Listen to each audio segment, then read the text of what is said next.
RAJUK Uttara model কলেজের ব্যবসায় শিক্ষা শাখার দ্বাদশ শ্রেণীর শিক্ষার্থীবৃন্দ, আসসালামু আলাইকুম। তোমরা কেমন আছো? আশা করি মহান আল্লাহ রাব্বুল আলামিনের অশেষ রহমতে তোমরা ভালো আছো। আমিও তোমাদের দোয়ায় ভালো আছি। শিক্ষার্থী বন্ধুরা, তোমরা জানো যে আমরা উচ্চ মাধ্যমিক হিসাব বিজ্ঞান এ.কে.এম. সুলাইমান আলী এই রাইটারের বইয়ের আর্থিক অবস্থার বিবরণী, আর্থিক বিবরণীর গত 10টা লেকচারের অঙ্ক আমরা করেছি। 10টা অঙ্ক করেছি। এখন গত 9টা লেকচারের অঙ্ক আমরা করেছি। এখন আজকে লেকচার নাম্বার 10। এই 10ম লেকচারে আমরা তোমাদের সৃজনশীল প্রশ্ন বইয়ের উচ্চ মাধ্যমিক হিসাব বিজ্ঞান দ্বিতীয় পত্র অধ্যায় 5 আর্থিক বিবরণী সৃজনশীল প্রশ্ন 62 পৃষ্ঠা নম্বর 611 62 আমরা সমাধান করব। তো এখানে আমাদের প্রথমে বলা হয়েছে যে 62 ক পরোক্ষ ব্যয়ের পরিমাণ নির্ণয়।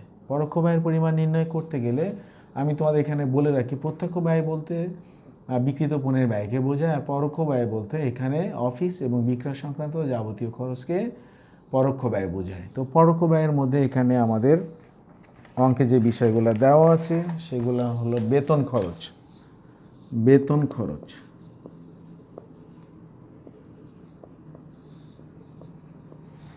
বেতন খরচ টাকার পরিমাণ 15,000 টাকা। 15,000 টাকা। বিজ্ঞাপন খরচ,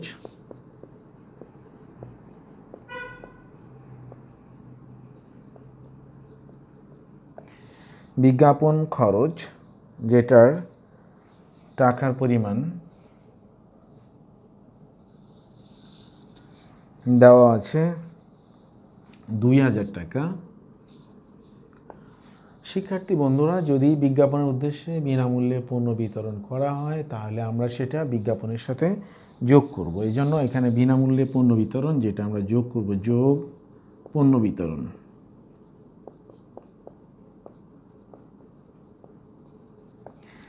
পণ্য বিতরণ 1,000 টাকা। 2,000 যোগ 1,000 মোট 3,000 টাকা।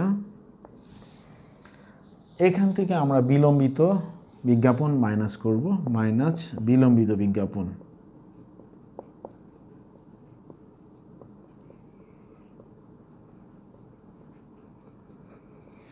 বিলম্বিত বিজ্ঞাপন আমাদের অঙ্কে বলা হয়েছে যে মোট বিজ্ঞাপনের 3/2 অংশ বিলম্বিত করতে হবে। মোট বিজ্ঞাপন 3,000 টাকা, তার 3/2 অংশ 2,000 টাকা। 3,000 থেকে 2,000 টাকা মাইনাস করলে এখন 1,000 টাকা এখানে আমরা বিজ্ঞাপন খরচ হিসাবে দেখাবো। তো 15,000 যোগ 1,000 মোট 16,000 টাকা। এই 16,000 টাকা আমাদের মোট পরোক্ষ ব্যয়।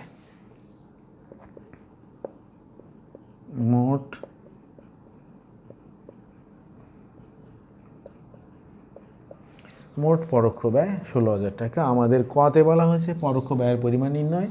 আমরা এখানে পরোক্ষ ব্যয়ের পরিমাণ নির্ণয় করেছি। বেতন 15,000 টাকা, বিজ্ঞাপন 2,000 টাকা, তার সাথে বিনামূল্যে পণ্য বিতরণ 1,000 টাকা যোগ করলে হবে 3,000 টাকা। সেখান থেকে বিলম্বিত পণ্য বিতরণ 2,000 টাকা মাইনাস করলে হবে 1,000 টাকা।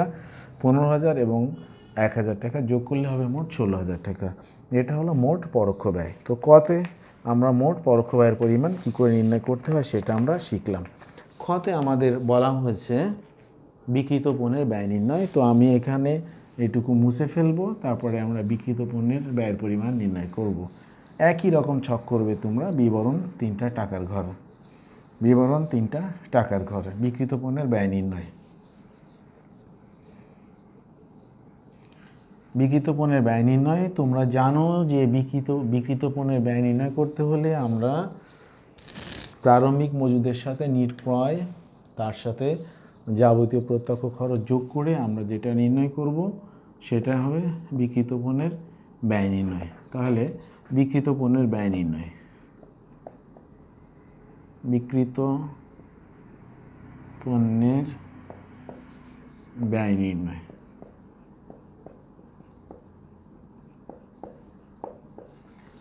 বিক্রিত পণ্যের ব্যয় নির্ণয়, এখানে আমাদের প্রথমে আমরা লিখব যে প্রারম্ভিক মজুদ পণ্য,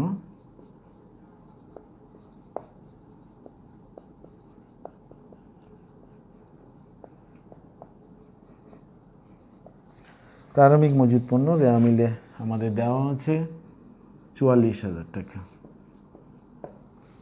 প্রারম্ভিক মজুদ পণ্য 44,000 টাকা। পণ্য ক্রয় যেটা রেওয়া মিলে দেওয়া আছে 90,000 টাকা।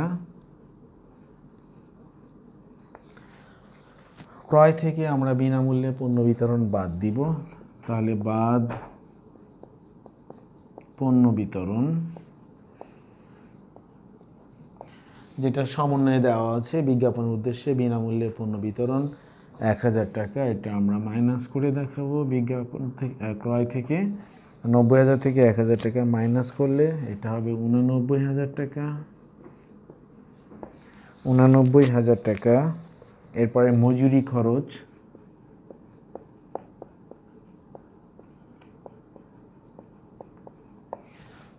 খরচ, এখানে আমাদের রেওয়া মিলে দেওয়া আছে 17,000 টাকা এবং সমন্বয়ে বলা হয়েছে যে মজুরি খরচ 3,000 টাকা বকে আছে, তাহলে মজুরি খরচ 17,000 টাকা যোগ বকেয়া 3,000 টাকা, মোট 17 আর 3 20,000 টাকা। মজুরি মোট 20,000 টাকা। এখন এই কটা যোগ করলে হবে 1,53,000 টাকা। 1,53,000 টাকা। সেখান থেকে আমরা সমাপনী মজুদ পণ্য মাইনাস করব। আমাদের অঙ্কের সমন্বয়ে বলা হয়েছে যে সমাপনী মজুদ পণ্য 38,000 টাকা, তাহলে মাইনাস সমাপনী মজুদ পণ্য। সমাপনী মজুদ 38,000 টাকা। এখন আমরা যেটা পাবো সেটা বিক্রিত পণ্যের ব্যয়। 1,53,000 থেকে 38,000 টাকা মাইনাস করলে আমরা পাবো 1,15,000 টাকা। এটা বিক্রিত পণ্যের ব্যয়।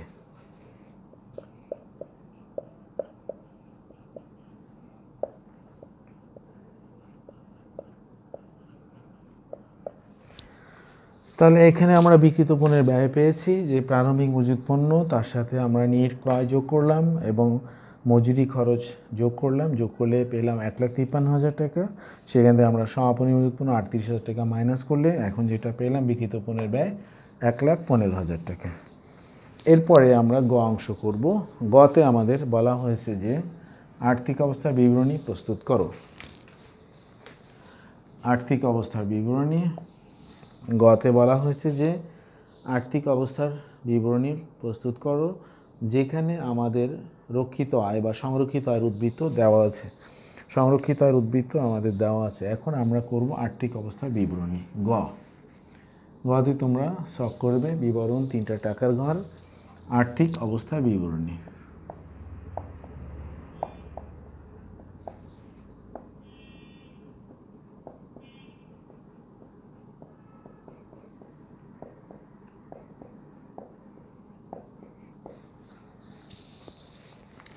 আর্থিক অবস্থার বিবরণী।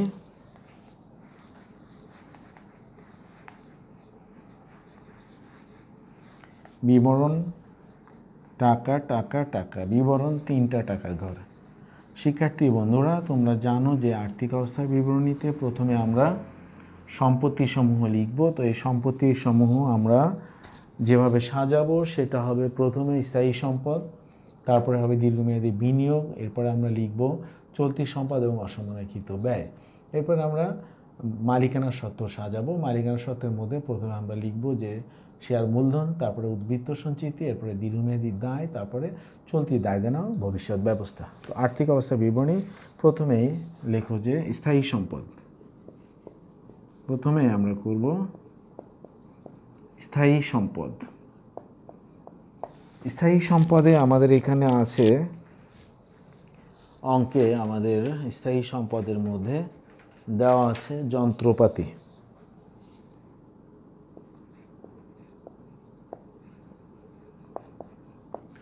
যন্ত্রপাতি 90,000 টাকা, যেটা আমরা সেকেন্ড কলামে লিখব, কোনো সমন্বয় নাই।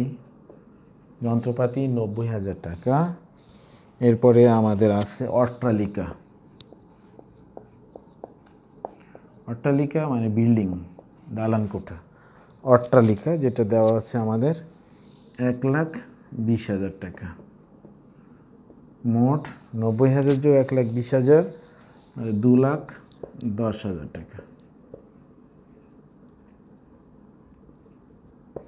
মোট স্থায়ী সম্পদ 2,10,000 টাকা। এখানে দীর্ঘমেয়াদী বিনিয়োগ নাই, তাহলে আমরা লিখব চলতি সম্পদ।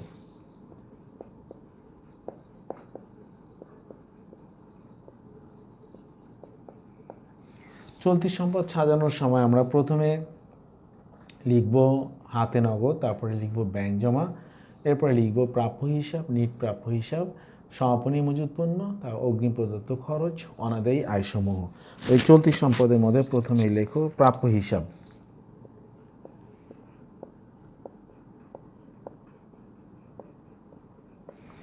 প্রাপ্য হিসাব আমাদের দেওয়া আছে 20,000 টাকা।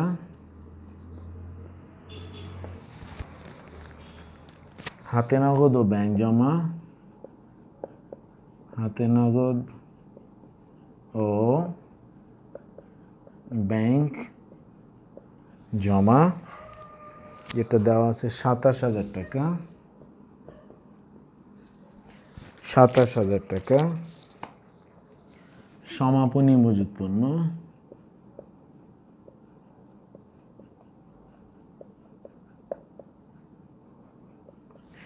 সমাপনী মজুত পণ্য এটা দেওয়া আছে 38,000 টাকা। মোট আমাদের চলতি সম্পদ 85,000 টাকা।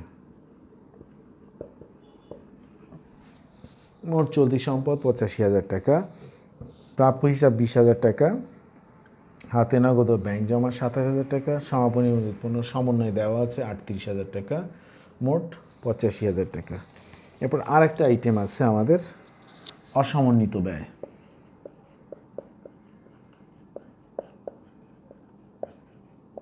অসমন্বিত ব্যয়, তার মধ্যে আসবে বিলম্বিত বিজ্ঞাপন।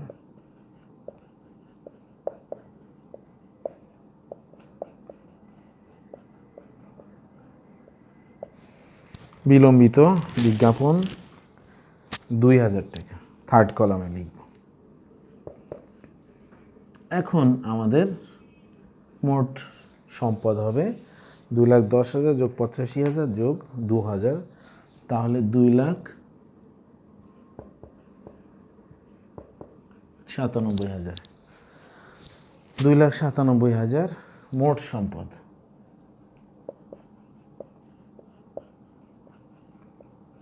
মোট সম্পদ 2,97,000। তো এখানে দেখো মোট সম্পদ আমরা প্রথমেই লিখেছি স্থায়ী সম্পদ, যেটার পরিমাণ 2,10,000 টাকা। এরপরে আমরা লিখেছি চলতি সম্পদ, এই অঙ্কে দীর্ঘমেয়াদী বিনিয়োগ নাই, যে কারণে আমরা চলতি সম্পদ লিখব। তো চলতি সম্পদের পরিমাণ 85,000 টাকা। অসমনাকৃত ব্যয় একটা বিলম্বিত বিজ্ঞাপন আছে। মোট যোগফল 2,97,000। তাহলে মোট সম্পদ হবে আমাদের 2,97,000। এখন আমি এই অংশটা মুছে ফেলবো, মুছে আমি মালিকানা সত্ত্ব দায়ের পরিমাণ দেখাবো। একই ছকে তোমরা ঘর বড় করবে নিচের দিকে, কারণ আমার এখানে স্পেস কম, এর জন্য মুছে ফেলতে হচ্ছে। আমি এটা মুছে মালিকানা সত্ত্ব এবং দায়সমূহ দেখাবো।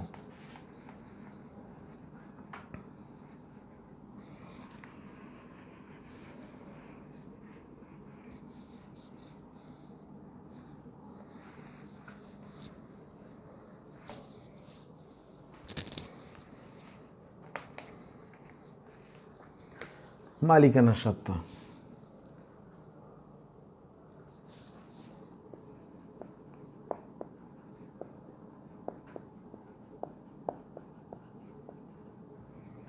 মালিকানা সত্ত্ব দায়, মালিকানা সত্ত্ব ও দায়, সেখানে শেয়ার মূলধন,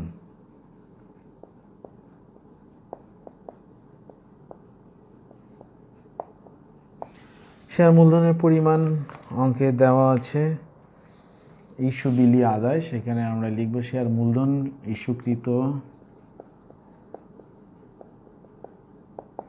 বিলিকৃত ও আদায়কৃত, ইস্যুকৃত, বিলিকৃত ও আদায়কৃত 1,20,000 টাকা। এটা আমরা থার্ড কলামে বসাই, 1,20,000 টাকা। সঞ্চিতি ও উদ্বৃত্ত,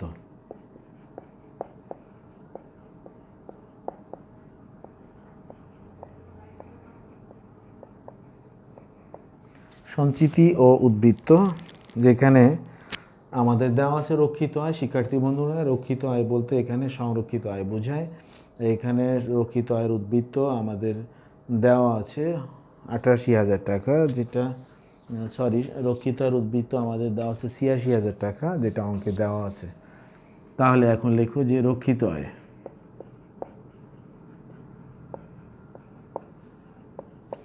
রক্ষিত আয় সংরক্ষিত আয় যেটা 86,000 টাকা, সেকেন্ড কলামে এটা অঙ্কে দেওয়া আছে। তার সাথে আমরা সাধারণ সঞ্চিতি যোগ করব। সাধারণ সঞ্চিতি রেওয়া মিলে দেওয়া আছে, যেটা আমাদের 30,000 টাকা। তো এটার সাথে আমরা যোগ করব সাধারণ সঞ্চিতি, সাধারণ সঞ্চিতি 30,000 টাকা, মোট 1,16,000 টাকা, 1,16,000 টাকা। এরপরে চলতি দায় দেনা ও ভবিষ্যৎ ব্যবস্থা,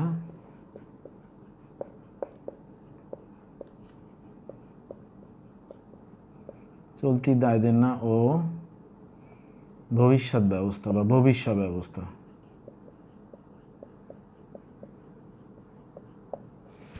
সেখানে আমাদের চলতি দায় দেনার মধ্যে আছে প্রদেয় হিসাব, চলতি দায়,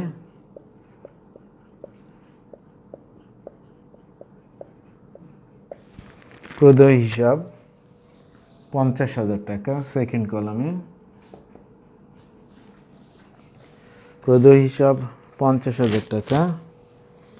অদাবিকৃত লভ্যাংশ, যেটা আমাদের রেওয়া মিলে দেওয়া আছে 2,000 টাকা, এটা একটা চলতি দায়। অদাবিকৃত লভ্যাংশ,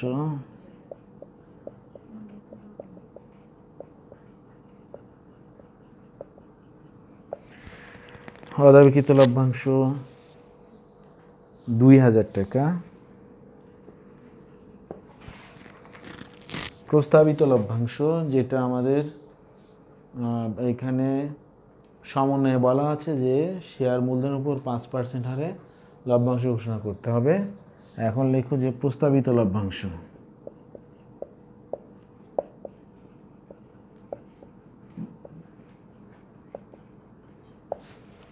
প্রস্তাবিত লভ্যাংশ 6,000 টাকা। একটা বকেয়া খরচ আছে, বকেয়া মজুরি,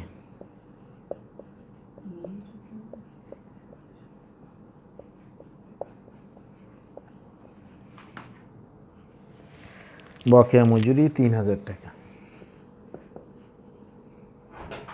মোট চলতি দায় আমাদের 6, 3, 9, 11 আর 50, 61,000 টাকা। মোট দায় এবং মালিকানা সত্ত্ব 2,97,000 টাকা। মোট দায় ও মালিকানা সত্ত্ব 2,97,000 টাকা। তো দেখো শিক্ষার্থী বন্ধুরা, এখানে আমরা প্রথমে স্থায়ী সম্পদগুলা, প্রথমে সম্পদ দেখেছি, আমরা সম্পদের যোগফল দেখেছি 2,97,000 টাকা। এরপরে মালিকানা সত্ত্ব দায়, সেটা যোগফল 2,97,000 টাকা। তো মালিকানা সত্ত্ব দায়ের মধ্যে প্রথমে শেয়ার মূলধন, শেয়ার মূলধন ইস্যুকৃত, বিলিকৃত, আদায়কৃত মূলধন 1,20,000 টাকা, যেটা তোমাদের পাঠ্য বইয়ে দেওয়া আছে। 1,20,000 টাকা শেয়ার মূলধন দেওয়া আছে, প্রতিটি 10 টাকা মূল্যের 12,000 শেয়ার, 1,20,000। এরপরে সঞ্চিতি উদ্বৃত্ত, তার মধ্যে রক্ষিত আয়, তার মানে সংরক্ষিত আয়ের উদ্বৃত্ত 86,000 টাকা, অঙ্কে দেওয়া আছে। সাধারণ সঞ্চিতি 30,000 টাকা, অঙ্কে দেওয়া আছে, মোট 1,16,000 টাকা। এরপর ভবিষ্যৎ ব্যবস্থা, যার মধ্যে প্রদেয় হিসাব 50,000 টাকা, রেওয়া মিলে দেওয়া আছে। অদাবিকৃত লভ্যাংশ 2,000 টাকা, রেওয়া মিলে দেওয়া আছে। প্রস্তাবিত লভ্যাংশ 6,000 টাকা। এখানে দেখো সমন্বয়ে বলা আছে যে শেয়ার মূলধনের, কোম্পানির শেয়ার মূলধনের উপর 5% হারে লভ্যাংশ প্রদান করে। 1,20,000 টাকা মূলধন আছে, যার 5% 6,000 টাকা। বকেয়া মজুরি 3,000 টাকা, মোট 61,000 টাকা চলতি দায় দেনা ভবিষ্যৎ ব্যবস্থা। এখানে আমাদের শেয়ার মূলধন 1,20,000 টাকা, উদ্বৃত্ত সঞ্চিত 1,16,000 টাকা, মোট দায় দেনা 61,000 টাকা, মোট 2,97,000 টাকা। তাহলে সম্পদও 2,97,000 টাকা, দায় ও মালিকানা সত্ত্ব 2,97,000 টাকা। শিক্ষার্থী বন্ধুরা, আজকে আমরা লেকচার নাম্বার 10 এখানে শেষ করছি এবং পরের ক্লাসে তোমার সাথে আবার দেখা হবে। তো আজকে এখানেই, খোদা হাফেজ।